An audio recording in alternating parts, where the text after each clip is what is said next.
আসসালামু আলাইকুম। টাইগারিয়া হাই স্কুলের পক্ষ থেকে লাইভ ক্লাসে অষ্টম শ্রেণীর শিক্ষার্থীদের স্বাগতম জানাচ্ছি। এই ক্লাসটি ইংলিশ সেকেন্ড পেপারের ন্যারেশন। এটা শুধু অষ্টম না, অন্যান্য ক্লাসও দেখতে পারে। এটা 8, 9, 10 সব ক্লাসেই থাকে, অর্থাৎ তোমরাও শিখতে পারো এটার সাথে। পাশাপাশি আমি এই ক্লাসের পাশেই আরেকটু কথা বলবো, অল্প একটু কথা। যে প্রবলেমটা আমি ঘরে ঘরে যে পৌঁছে দিতে পারবো না, আমি মিডিয়ার মাধ্যমে কিছু সমস্যা ছাত্রদের তুলে ধরছি। সেটা হলো অ্যাপ্লিকেশান বা লেটার লেখার ক্ষেত্রে আমাদের শিক্ষার্থীরা যে ভুল করে থাকে, যে অ্যাড্রেসটা কোশ্চেনে দেওয়া থাকে সেই অ্যাড্রেসটা সঠিকভাবে লেখে না। আবার যদি কোনো অ্যাড্রেস বা নাম ঠিকানা উল্লেখ না থাকে, তাহলে সেক্ষেত্রে XYZ বা ABC লেটার ধরে করতে হয়। এই জায়গাগুলোতে আমরা খাতা দেখার সময় যে প্রবলেম পাচ্ছি, আমি সেই সমস্যাগুলি তুলে ধরলাম। আমি লাইভ ক্লাসে তুলে ধরলাম যাতে সকল শিক্ষার্থীরা এটা পেয়ে যায়।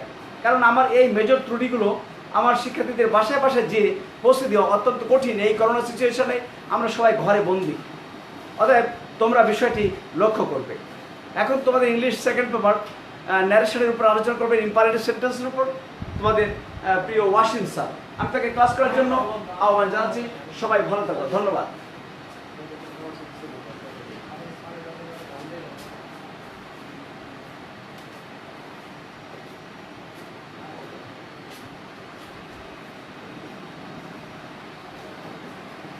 আসসালামু আলাইকুম। টাইগারিয়া হাই স্কুল অনলাইন ক্লাসের পক্ষ থেকে সকলকে স্বাগত জানাচ্ছি। আজকে আমরা ন্যারেশনের ইম্পারেটিভ সেন্টেন্স নিয়ে আলোচনা করব। ইম্পারেটিভ সেন্টেন্সে কীভাবে ডিরেক্ট ন্যারেশনকে ইনডিরেক্ট করতে হয় এটা নিয়ে আলোচনা করব। আমি একটা সেন্টেন্স লিখছি, খেয়াল করে সবাই। He said to me give me a pen. দেখো সেন্টেন্সটা খেয়াল করো, give me a pen. Give give অর্থ হচ্ছে দেওয়া। এটা একটা ভার্ব দিয়ে শুরু হয়েছে, তার মানে ইম্পারেটিভ সেন্টেন্স ভার্ব দিয়ে শুরু হয়। যখন আমরা এই ইম্পারেটিভ সেন্টেন্সের ডিরেক্টকে ইনডিরেক্ট করব, কিভাবে করতে হবে সেটা একটু খেয়াল করি। ইম্পারেটিভ সেন্টেন্সের সেই টুটা পরিবর্তন হয় এই সেন্টেন্স অনুযায়ী, তাই তো? এখন সেই টুর পরিবর্তে কি লিখবো আমরা, এটা ডিপেন্ড করবে এই সেন্টেন্সটা কি বোঝাচ্ছে তার উপর। ইম্পারেটিভ সেন্টেন্স সাধারণত কি বোঝায়? আদেশ, উপদেশ, অনুরোধ, নিষেধ। যদি সেন্টেন্সটা আদেশ বোঝায় তাহলে আমাদের সেই টুর পরিবর্তে ব্যবহার করতে হবে অর্ডার। যদি সেন্টেন্সটা অনুরোধ বোঝায় তাহলে ব্যবহার করতে হবে রিকোয়েস্টেড। আর সেন্টেন্সটা যদি উপদেশমূলক বোঝায় তাহলে ব্যবহার করতে হবে অ্যাডভাইসড। আর যদি নিষেধ বোঝায় তাহলে ব্যবহার করতে হবে ফরবেড। তাহলে এই গিভ মি এ পেন, আমাকে একটি কলম দাও। হি সেড টু মি, সে এটা আমাকে বলেছিল। তাহলে এই সেন্টেন্সটা কি বোঝাচ্ছে? অবশ্যই কেউ যখন কারো কাছ থেকে একটা কোনো কিছু জিনিস চাইবে, সেটা কি হবে? অনুরোধ হবে। তাহলে আমরা এই সেড টুর পরিবর্তে কি ব্যবহার করতে পারবো? দেখো, হি সেড টুর পরিবর্তে তাহলে কি লিখবো? রিকোয়েস্টেড। যেহেতু সেন্টেন্সটা অনুরোধ বোঝাইছে এই জন্য রিকোয়েস্টেড। তারপর অবজেক্ট মি। এরপর আসছে কমা। কমার পরিবর্তে ইম্পারেটিভ সেন্টেন্সে ব্যবহার করতে হবে টু। ব্যবহার করলাম টু। তারপরে এই ভার্ব আর পরিবর্তন হবে না। তার মানে দেখো, আমরা একেবারে ফার্স্টে যখন বলছি ডিরেক্ট ন্যারেশনকে ইনডিরেক্ট করতে চারটা জিনিস পরিবর্তন করতে হয়। এক, রিপোর্টিং ভার্ব, 2 কমা, 3 পারসন, 4 টেন্স বা ভার্ব। কিন্তু এই ইম্পারেটিভ সেন্টেন্সে দেখো আমরা ভার্ব গিভ আছে, গিভই লিখছি, অর্থাৎ পরিবর্তন করিনি। এর কারণ হচ্ছে ইম্পারেটিভ সেন্টেন্সে দেখো আমরা কমার পরিবর্তে টু ব্যবহার করছি, আর টু প্লাস ভার্বের বেস ফর্ম এটাকে ইনফিনিটিভ বলা হয়। এজন্য দেখো ভার্বের পরিবর্তন হয়নি, অর্থাৎ ইম্পারেটিভ সেন্টেন্সে আমাদের ভার্বের পরিবর্তন করতে হবে না। তাহলে টু গিভ, তারপরে পারসন। পারসন আছে কি? মি। মি কোন পারসন? First person. যদি ফার্স্ট পারসন থাকে তাহলে পরিবর্তন হবে কোনটা অনুযায়ী? এই যে রিপোর্টিং ভার্ব এর সাবজেক্ট অনুযায়ী। দেখো মিটা হচ্ছে অবজেক্ট। মিটা কোন রূপে আছে? অবজেক্ট। তাহলে হি এর অবজেক্ট রূপটাই আমরা ব্যবহার করব। তাহলে হি এর অবজেক্ট কি? হিম। তারপর এ পেন। এবং অ্যানসারটা কি হলো দেখো, he requested me to give him a pen. এই সেন্টেন্সটায় যদি ধরো গিভের আগে প্লিজ শব্দটা থাকতো, please please give me a pen, please থাকলে অবশ্যই সেটা অনুরোধ বোঝায়, প্লিজ থাকলে অবশ্যই সেটা অনুরোধ বোঝায়, তখন অবশ্যই কি ব্যবহার করতে হতো, রিকোয়েস্টেড। এই গেল। এখন ধরো যদি আমরা এখানে প্লিজ আছে, কিন্তু এখানে আছে কি হি এর পরিবর্তে লেখা আছে টিচার অথবা ফাদার। দেখো যদি এইভাবে সেন্টেন্সটা থাকতো যে teacher said to me please give me a pen, তখন আমরা রিকোয়েস্টেড এর পরিবর্তে কি লিখতে হতো, অর্ডার। কেন? দেখো টিচার বা ফাদার অবভিয়াসলি আমাদের যেহেতু মি মানে আমাকে বলছে, আমার চেয়ে কি হবে, বয়সে বড় এবং সম্মানিত ব্যক্তি, এই জন্য তারা টিচার বা ফাদার যখন আমার কাছ থেকে কোনো কিছু চাবে, বা একটা কলম বা একটা খাতা বা এক গ্লাস পানি, তখন সেটা অবশ্যই অনুরোধ অর্থে ব্যবহার করা যায় না, সেটা কি ব্যবহার করতে হবে, অর্ডার মানে আদেশ। বাবা এবং শিক্ষকের ক্ষেত্রে অবশ্যই আদেশ ব্যবহার করতে হবে। আমরা আরেকটা সেন্টেন্স লিখি, Father said to me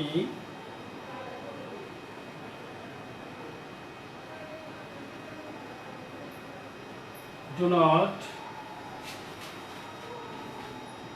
waste your time। কি লিখছি সেন্টেন্সটা দেখো, do not waste your time, তোমার সময় অপব্যয় করো না, অর্থাৎ সময়কে হেলায় নষ্ট করো না। কি বলছে এটা, ফাদার। এই সেন্টেন্সটা দেখো, do not waste your time, তোমার সময় নষ্ট করো না, এটা যেহেতু বাবা আমাকে বলছে, এটা অর্ডার হতে পারে মানে আদেশ হতে পারে, আবার উপদেশ হতে পারে, নিষেধও হতে পারে। যদি আমরা এটাকে আদেশ অথবা উপদেশ হিসেবে করি তাহলে কি করতে হবে, ফাদার যদি আদেশ হিসাবে করি তাহলে লিখতে হবে অর্ডার, যদি অ্যাডভাইস ব্যবহার করি অর্থাৎ উপদেশ হিসাবে ব্যবহার করি তাহলে লিখতে হবে অ্যাডভাইস। তারপর এই অবজেক্ট মি,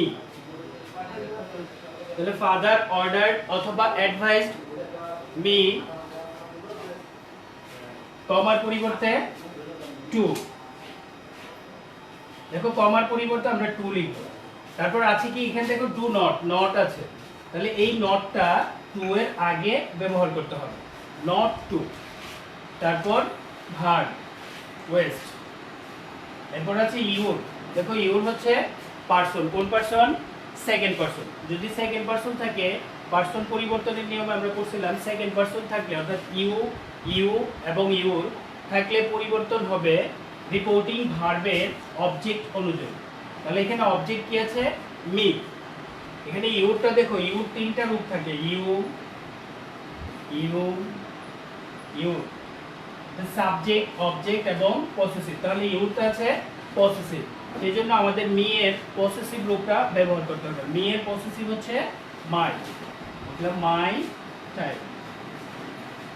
এখন প্রশ্ন হচ্ছে, আমি বলছিলাম এই ডু নট থাকলে নিষেধ বোঝায়, ডু নট থাকলে নিষেধ বোঝায়। আমরা এটাকে যদি অন্যভাবে করি অর্থাৎ নিষেধ ধরে করি তাহলে কিভাবে করতে পারি, ফাদার নিষেধ থাকলে ব্যবহার করতে হবে ফরবেড।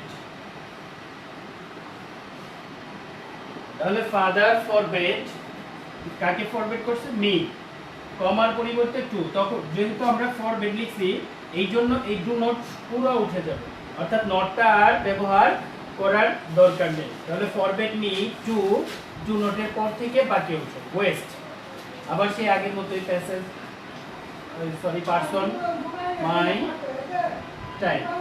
তাহলে কি হলো, যদি আমরা ফরবেড ব্যবহার করি, ডু নট থাকলে যদি আমরা ফরবেড ব্যবহার করি তাহলে আমাদের কি করতে হবে না, নটটা আর ব্যবহার করতে হবে না। এরপর যদি ইম্পারেটিভ সেন্টেন্স লেট দিয়েও শুরু হতে পারে, ইম্পারেটিভ সেন্টেন্স লেট দিয়ে শুরু হতে পারে, যখন লেট দিয়ে শুরু হবে তখন কি করতে হবে, দেখুন লেটের পরে যদি first person plural, that means লেটের পরে যদি আজ থাকে তাহলে সেটা বেশিরভাগ ক্ষেত্রে প্রস্তাব বোঝায়। আমরা আগে একটা সেন্টেন্স লিখব,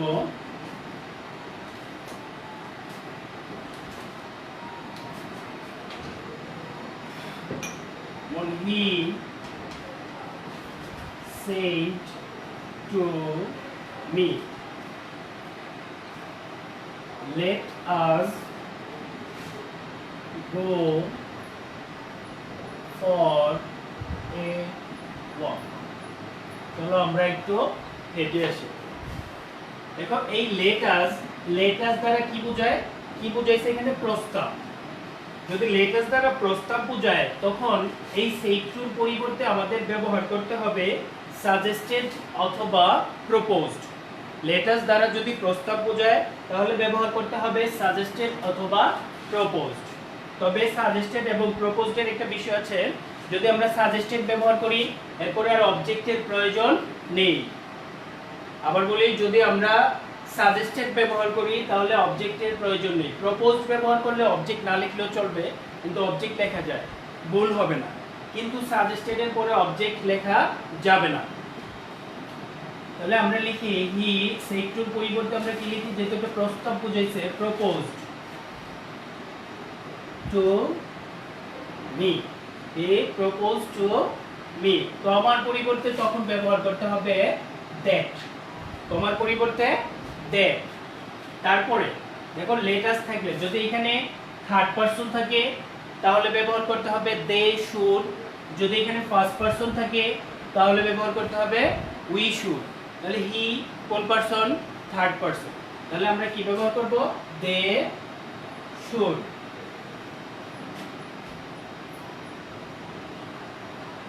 তারপরে এই লেট আজ এর পর থেকে বাকি অংশ গো ফর এ ওয়াক।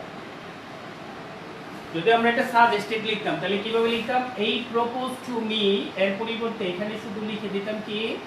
সাজেস্টেড।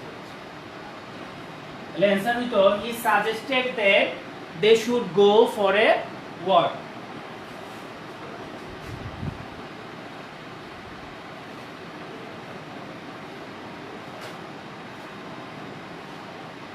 আরেকটা সেন্টেন্স খেয়াল করি, teacher said to us, let her sing a song. দেখো এই সেন্টেন্সে লেটের পরে আজ নেই, লেটের পরে আছে হার, এবং এটা প্রস্তাব বোঝায়নি। Let her sing a song, তাকে একটি গান গাইতে দাও।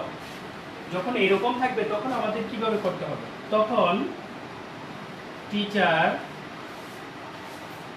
সেড টুর পরিবর্তে আমরা টোল্ড লিখব। রিকোয়েস্টেডও লেখা যায়, টোল্ড লেখা বেটার। টিচার টোল্ড আজ, কমার পরিবর্তে এখনো দ্যাট হবে, কমার পরিবর্তে দ্যাট হবে। তারপরে এই লেটের পরে যে অবজেক্ট থাকবে এর সাবজেক্ট ব্যবহার করতে হবে। তাহলে শি এর হারের সাবজেক্ট হচ্ছে শি, এই জন্য লিখলাম শি। তারপরে লেটের পরিবর্তে মাইট, কি ব্যবহার করতে হবে? মাইট অথবা মাইট বি অ্যালাউড টু, মাইট অথবা মাইট বি অ্যালাউড টু। তাহলে মাইট সিং এ সং। অ্যান্সারটা কি হবে? দেখো teacher told us that she might Singh a song. এই গেল আমাদের ইম্পারেটিভ সেন্টেন্স। এরপর ইম্পারেটিভের পর আসে আমাদের অপটেটিভ সেন্টেন্স। অপটেটিভ সেন্টেন্সটা কি বোঝায়? ইচ্ছা, আকাঙ্ক্ষা, প্রার্থনা, দোয়া, আশীর্বাদ। অর্থাৎ হচ্ছে দোয়া করা বা আশীর্বাদ করা। যেমন যদি আমরা সেন্টেন্স একটা লিখবো এখন,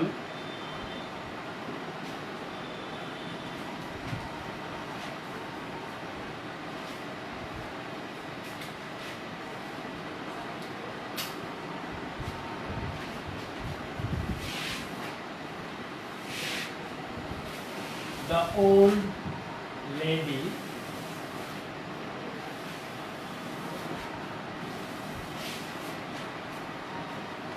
said to me,